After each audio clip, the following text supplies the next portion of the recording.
Did you say you have one lens only? You're in the right place.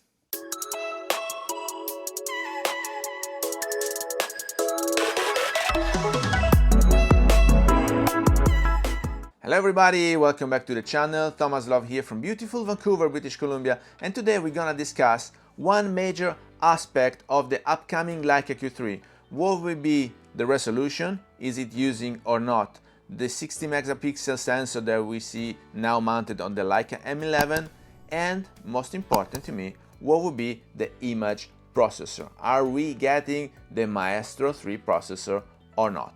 I know you are all excited about this 60 megapixel that we're now having on the M11 combined with the Maestro III, and it provides us with superior image quality, superior speed. But the question here is not whether we are having or not 60 megapixel. I will show you in a couple of minutes a comparison between the previous 24 megapixel with the actual 47.3 megapixel, so you will get the enhancement when it comes down to details, but we're having enough details with 47.3 megapixel. But the main difference with the Maestro 3 would be, of course, the speed, a bigger buffer to be managed, while now we don't have such a big buffer, and the enhanced autofocus capabilities that we now see on the Leica SL2 and SL2S. That's a major step up. Not that we need it. We don't actually need it, because most of the times we're going around with our Leica Q,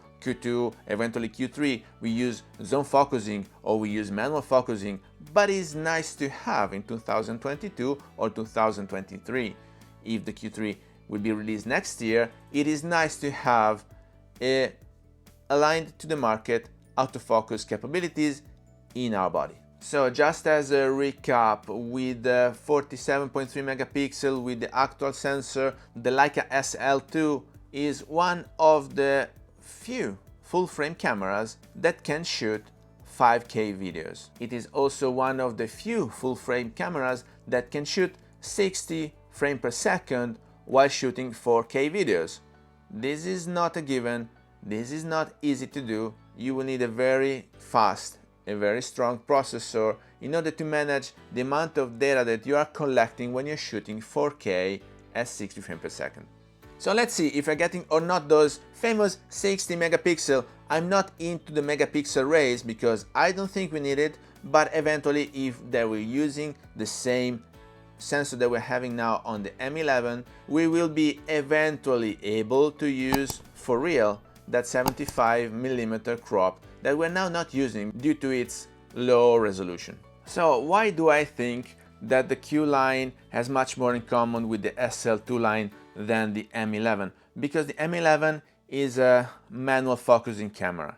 That's its real plus. The image quality and the image definition and the shutter speed, how many frames per second, we don't care. When we're using an M11, we step back 1 second, we double check with our inner thoughts, we connect to the camera and we shoot.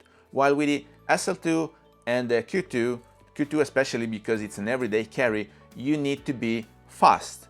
And so from time to time we are really using that help from the autofocusing system.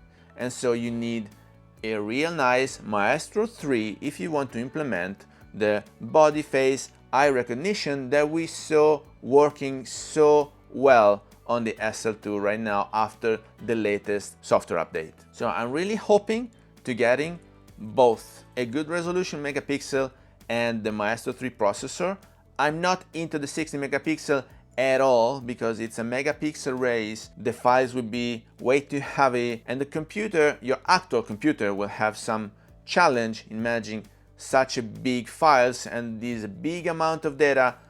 I will not say I'm not happy if I will see the same sensor from the M11 on the Q3, but I'm just saying that we don't need it, and I will show you right now why we don't need it. Here we have a few photos I wanted to show you. The first two that I've taken with my old former camera, the Nikon D750, so they were shot with the 24 megapixel sensor that was in that Nikon.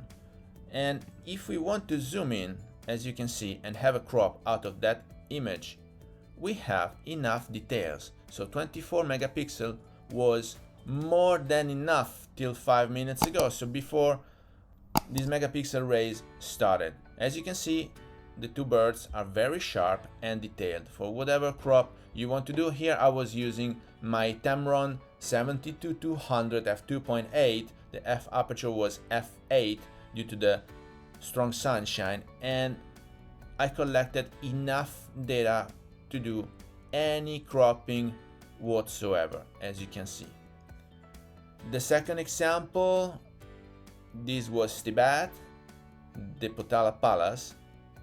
I was using my all-round lens for that trip, the 24-120 from Nikon. f4 was the max aperture. And here too we had enough details to do any cropping we might need out of this picture. This was shot at 45mm focal length because I wanted to take it all in, but if you want to zoom in and have a crop with just the details from the palace, you can eventually do it. The resolution with the 24 megapixel sensor I had on my Nikon was more than enough. So you see my point. When we are switching now to the 47 megapixel from my Leica Q2, we're having a lot of data. We are collecting a lot of details. So wherever we want to zoom in, now I did focus on these three,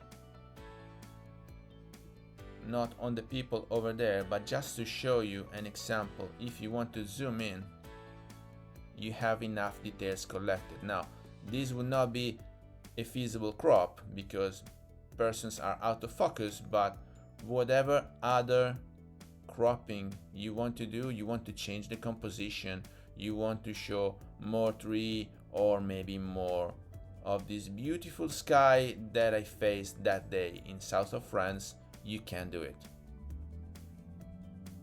With 47 megapixel you can eventually crop out the entire tree and focus on the sky. That island is called Porquerolles. It's in the south of France. 24 megapixel, 47 megapixel, and again at 47 megapixel, this photo that I've taken, I'm still in south of France here, has enough details for me to zoom in and see those two ladies perfectly. Do we need 60 megapixel? Maybe you do. I don't think I do need more than this. We have way more details than needed. See, this is a complete different photo that I can take out of my original framing.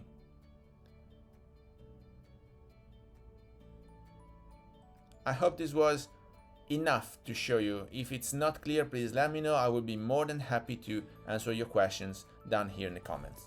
So my whole point here, guys, is that after what I showed you, the amount of data that we are collecting every day, every time we shoot with 47.3 megapixel out of our Leica Q2 is more than enough. After the SL2, they launched the SL2S with a lower resolution but the same image processor. So to me, the Maestro III is the key difference that we're seeing on the Leica Q3. I beg to differ, but for that I will only have to wait the product launch. Please let me know if you do agree with me, 47 megapixel is enough or you need 60 and why.